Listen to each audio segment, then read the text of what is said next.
భారతదేశంలో తెలుగు భాషని మన ఎగ్జామ్స్ లో కూడా 35 మార్కులు వస్తే చాలు అండ్ తెలుగు భాష అనేది చాలా డౌన్ లెవెల్ అని చాలా మంది అంటుంటారు. అసలు ఇప్పుడు ఈ వీడియోలో మన తెలుగు భాష ఎంత ఉన్నత స్థాయికి ప్రపంచాల్లోకి వెళ్తుంది, అసలు మన తెలుగు భాష విశిష్టత ఏంటి, అసలు తెలుగు భాష ప్రపంచంలో ఎన్నో స్థానంలో ఉంది, ఇప్పుడు భారతదేశంలో ఎన్నో స్థానంలో ఉంది, అసలు తెలుగు భాష అనేది ఎప్పుడు పుట్టింది, అన్ని విషయాలు ఈ వీడియోలో తెలుసుకుందాం. అలాగే ఈ వీడియో నచ్చినట్టయితే ఫైనల్ గా మన తెలుగు వాళ్ళందరికీ వీడియో షేర్ చేసి తెలుగు భాష గొప్పతనాన్ని అనేది తెలియజేయండి.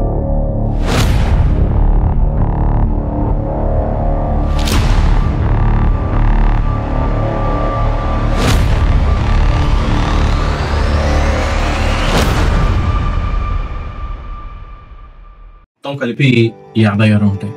మొత్తం పదాలు అయితే మాత్రం 70,000 ఉంటాయి. తెలుగు భాష అనేది అసలు ఎవరు కనుక్కున్నారంటే ఇదైతే ఎవరు కనుక్కోలేదండి. ఇది ఒక ద్రావిడియన్ లాంగ్వేజ్ మన ఇండియాలో అనేది. మన ఇండియాలోనే 4వ ప్లేస్ లో ఉంది ప్రెసెంట్ ఎక్కువగా తెలుగు మాట్లాడే దాంట్లో. సో దీని ఒరిజినేటెడ్ ఏంటంటే మనకి తమిళ్ భాష నుండి ఉద్భవించింది అనేది అంటుంటారు. తెలుగు భాష మన భారతదేశంలో సుమారుగా మాట్లాడతారని 2021 సెన్సస్ నుండి తేలింది. మొదటిదైతే హిందీ భాష అయితే ఉంది. ఈ భాష మన భారతదేశంలో 9 కోట్ల మంది మాట్లాడుతుంటారు. ముఖ్యంగా ఆంధ్రప్రదేశ్, తెలంగాణ రాష్ట్రాలు. దేశంలో కర్ణాటక, ఒడిశా, తమిళనాడులో కూడా ఈ భాష అనేది ఉంది. వ్యాప్తంగా ఈ తెలుగు భాషని 90 మిలియన్ మనుషులు మాట్లాడుతున్నారంటే ఇది ఒక అద్భుతమైన భాషనే అర్థం. అసలు ఈ తెలుగు భాష గురించి కొన్ని ముఖ్యమైన విషయాలు ఇప్పుడు తెలుసుకుందాం.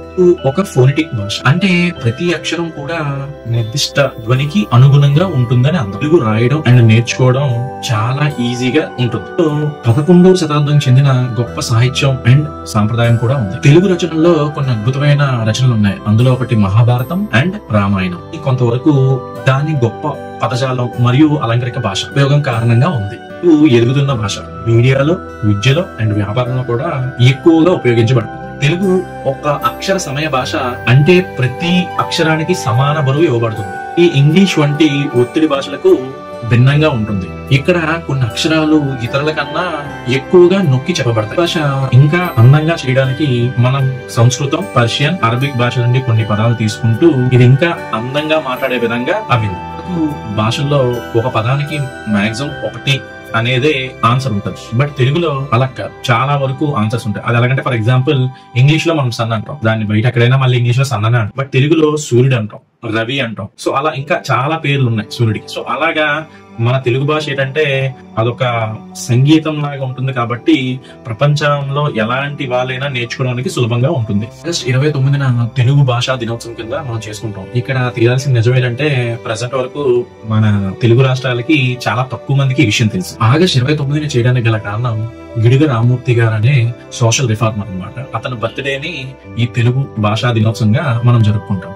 ఎందుకంటే అతను చాలా రచనలు రాశారు. అతనితోనే పాటు మన రచయితలు చాలా మంది ఎక్కువ ఉన్నారు. అండ్ ఈ రచనలన్నీ కలిపి అతను సోషల్ రిఫార్మర్ గా తెలుగు భాష అనేది ఎట్టి పరిస్థితుల్లో ఎక్కడ కూడా తగ్గకుండా ఆ సాంప్రదాయాన్ని ముందుకు తీసుకెళ్లాలని అతను పుట్టినరోజున ఈ తెలుగు భాషా దినోత్సవం అనేది మనం జరుపుకుంటున్నాం. తెలుగు భాషా దినోత్సవం మన భాషలను కాపాడుకోవడానికి మరియు ప్రాముఖ్యత గురించి అవగాహన పెంచడానికి, రాబోయే తరాలకి తెలుగు మాట్లాడడం మరియు ఉపయోగించబడేలాగా తీర్చిదిద్దడం అనేది మన భారతదేశ ద్రావిడియన్ లాంగ్వేజ్ కాబట్టి ప్రతి ఒక్కరూ మన ఏదైతే తెలుగు రాష్ట్రాలు ఉన్నాయో వాళ్ళ పిల్లలకి ఇక నుండైనా తెలుగు అంటే 35 మార్కులు కాదు 100కు 100% పెంచుకోవాలి అనేది పిల్లలకి ఇప్పటి నుండి మేము నేర్పినట్టయితే మన తెలుగు భాష ఇంకా వృద్ధిలోకి వచ్చి ప్రపంచానికి ఇప్పుడు 14వ స్థానంలో ఉన్నది మనం ముందు ఇంకొక 3-4 తరాల్లో దాన్ని 5వ స్థానానికి తెచ్చినట్టయితే చాలా బాగుంటుందని కోరుకుంటున్నాను. సర్వే జన సుఖినో భవంతు.